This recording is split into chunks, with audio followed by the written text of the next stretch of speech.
हाय दोस्तांनो, आज मी आलोय सांगलीतील माई घाटावर सुरू झालेल्या कृष्णामाई महोत्सवात. याचं महत्त्व असं आहे की गंगामाई कृष्णामाईच्या भेटीसाठी येते. पूर्ण सांगलीला पाणी देणाऱ्या या कृष्णामाईचे आभार मानण्यासाठी हा प्रोग्राम आयोजित केला जातो. एंट्रीला कमान, आतमध्ये भरपूर मोठा सभामंडप, शॉपिंगसाठी छोटे छोटे दुकानं आणि घाटावरील हे छोटंसं गणपती मंदिर भरपूर सजवलं गेलंय.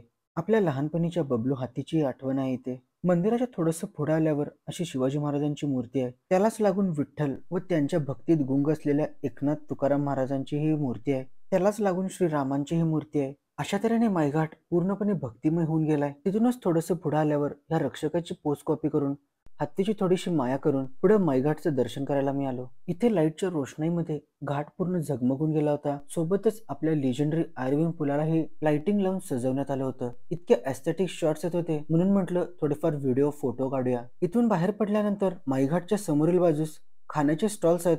सोबतच लहान मुलांना खेळण्याच्याही गोष्टी आहेत. पण मिरजमधील उरूस चालू असल्यामुळे मोठे मोठे पाळणे बंद होते. इथे फिरून भूक लागली होती. सो सांगलीला आलोय आणि व्हेज थाळी खाल्ली नाही असं होऊ शकत नाही. सो अभिषेक भोजनालयमध्ये स्पेशल अनलिमिटेड थाळी घेतली.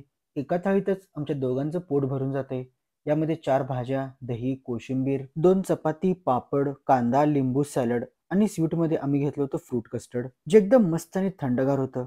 सो तुम्हाला हा माझा मिनी व्लॉग कसा वाटला जरूर मला सांगा.